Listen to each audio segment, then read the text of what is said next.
धर्म संसद बुला करके मुसलमानों को मारने काटने की खुले आम बात की जाती है, चाहे जुडिशियरी हो, चाहे पार्लियामेंट हो, चाहे ये पुलिस और उसकी सारी एजेंसी हो हुकूमत की, जिनका ये काम था कि मुल्क में लॉ एंड ऑर्डर को बनाकर रखा जाए। लेकिन ये जब धर्म संसद के नाम पर जिस तरह के प्रोग्राम होते हैं, जब मुल्ले काटे जाएंगे और जैसे नारे लगते हैं दिल्ली राजधानी में पार्लियामेंट से थोड़े से फासले पर, मुसलमानों को खुले आम जेनोसाइड करने की बात की जाती है। जितनी तारीफ की जाए या जितना शुक्रिया अदा किया जाए जमशेदपुर और झारखंड की जमीन का और आप लोगों के सब्र का और आप लोगों के जोश वलवले का उसका कम है। इससे पहले भी आप लोगों ने इस मुल्क के दस्तूर को बचाने के लिए, इस मुल्क के दस्तूर पर होने वाले खतरे या हमले पर बात करने के लिए खुद भी जमा हुए और हम लोगों को भी जमा करने की कोशिश की। आज भी इस धूप में आप सब लोग हिम्मत के साथ बैठे हुए हैं, इस इंतजार में कि हम लोग बात करेंगे और फिर गौर करेंगे कि आखिर वो क्या मसाइल हैं। हमारे आबा व अजदाद ने, हमारे पुरखों ने, लाखों लोगों ने अपनी कुर्बानियां दी, उसके बाद ये जमीन आजाद हुई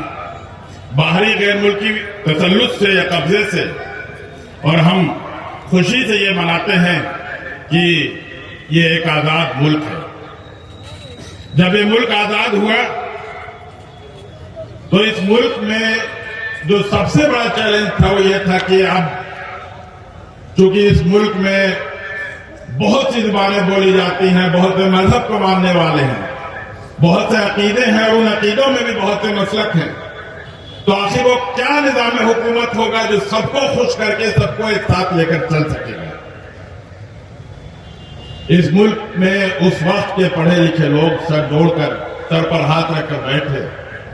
उन्होंने गौर किया, उन्होंने सोचा पूरी दुनिया में, और उस वक्त दुनिया के जो भी अहम ममालिक थे, जो पढ़े लिखे सिविलाइज्ड ममालिक थे, उनके दस्तूर को देखा गया, उनके संविधान को देखा गया और उनकी जो खास खास बातें थी उन बातों को जमा किया गया ताकि इस मुल्क में एक मोहब्बत का माहौल बने, एक ऐसी हुकूमत बने जिसमें हर आदमी वोट देने का हक रखता हो। ये वोट देने का हक और ये वोट देने की जिम्मेदारी हमारे मुल्क के, हम तमाम नागरिकों की सबसे बड़ी जिम्मेदारी और सबसे बड़ा पावर इसको हम कह सकते हैं कि हम ये चुनते हैं कि हमारे ऊपर हुकूमत कौन करेगा। हम ये खुद फैसला करते हैं कि हमारे बारे में या हमारे भविष्य के बारे में या हमारे मुल्क के बारे में फैसला कौन करेगा। वो फैसला जनहित में होगा या वो कुछ लोगों के या कुछ सोच के लोगों के मुफाद के लिए, उनके फायदे के लिए वो सारे फैसले किए जाएंगे। दस्तूर तैयार किया जाता है, एक ऐसा दस्तूर जो सेकुलर है, सोशल है, जिसके प्रेमबल में तमहीद में ये लिखा जाता है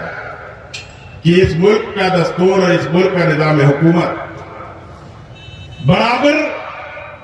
होने का दर्जा देगा। यह हक देगा कि किसी के साथ भी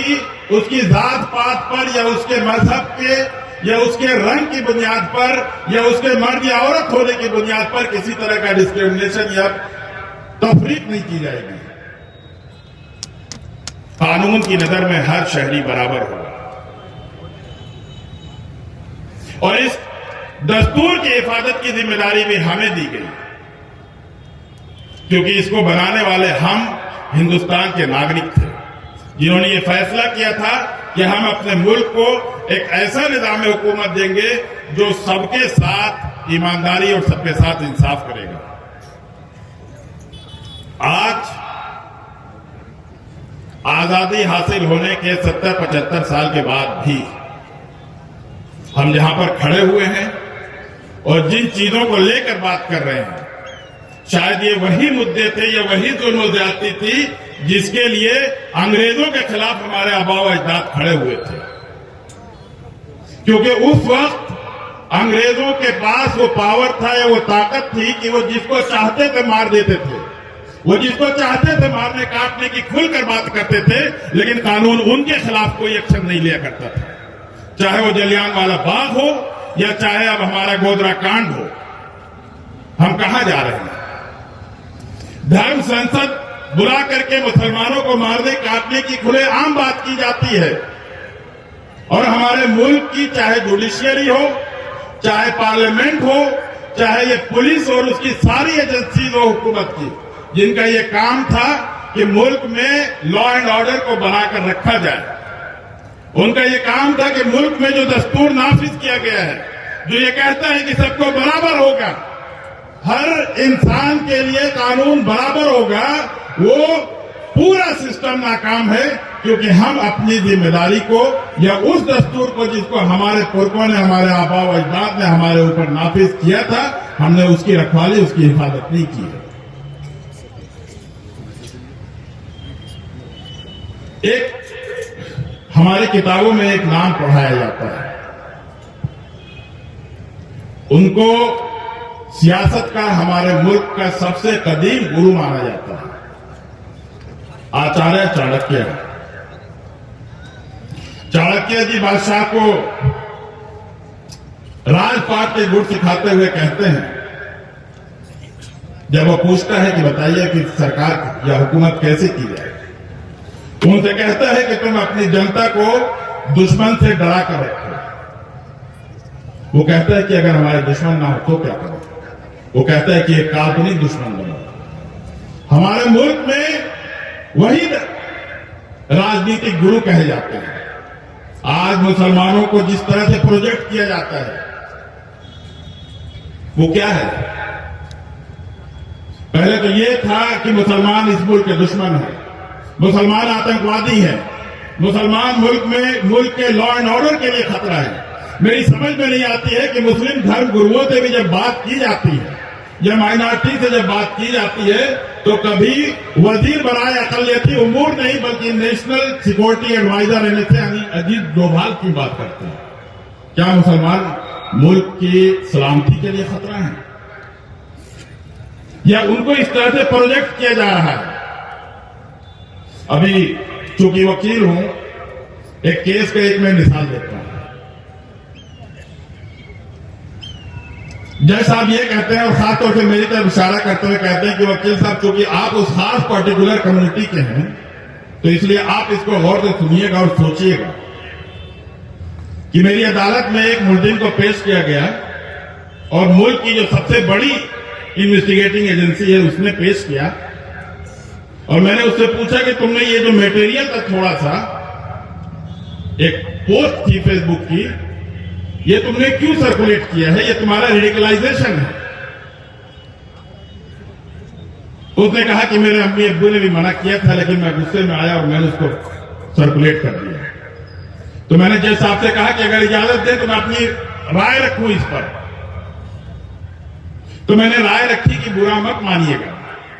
लेकिन ये जब धर्म संसद के नाम पर जिस तरह के प्रोग्राम होते हैं, जब मुल्ले काटे जाएंगे और जैसे नारे लगते हैं दिल्ली राजधानी में पार्लियामेंट से थोड़े से फासले पर, मुसलमानों को खुलेआम जेनोसाइड करने की बात की जाती है,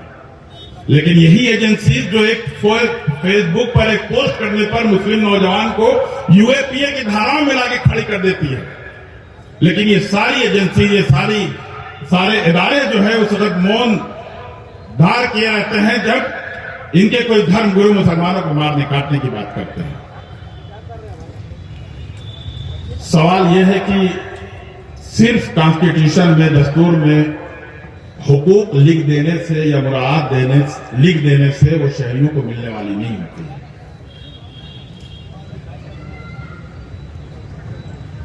हमारी सोसाइटी का जो माइंडसेट है, हमारी जो सोच है,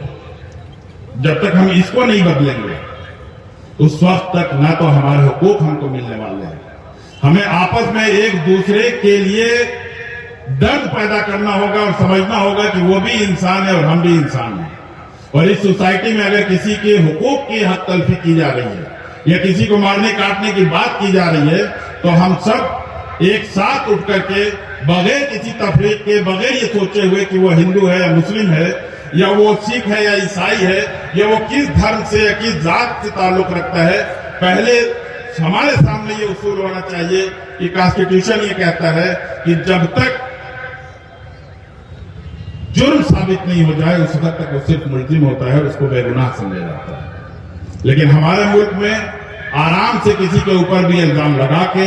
उसके ऊपर जितना चाहे जुल्म ज्यादती करें और हम ये समझते हैं कि हाँ गलत होगा और खामोशी से बैठे रहते हैं। यही वजह है कि हमारे मुल्क के सारे सिस्टम को, दस्तूर को और निज़ाम हुकूमत को गलत तरीके से इस्तेमाल किया जा रहा है और हम तमाम शहरी खामोशी से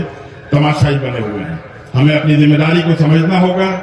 खुद भी पढ़ना होगा, खुद भी समझना होगा और अपने पड़ोसी को भी समझाना होगा कि अगर हम यहाँ पर शहरी हैं, हम टैक्स अदा करते हैं, तो उसके बदले में हमें बहुत से हुकूक मिलते हैं जिनकी हिफाजत करना जरूरी है। अगर हम ये चाहते हैं कि हम इस मुल्क में एक अच्छा माहौल बनाए जहाँ पर सबको आजादी के साथ, बराबरी के साथ, सुकून के साथ, बगैर किसी डर और खौफ के जिंदगी गुजारने का मौका मिले। बहुत बहुत शुक्रिया। नेशनल दस्तक की आपसे गुजारिश है कि अगर इसको बचाना चाहते हैं तो नेशनल दस्तक को सब्सक्राइब करने के लिए रेड कलर के सब्सक्राइब बटन को दबाएं, फिर बेल आइकन की घंटी दबाएं। नेशनल दस्तक को बचाने के लिए बहुत जरूरी है कि हर खबर को शेयर करें, लाइक करें, कमेंट जरूर करें।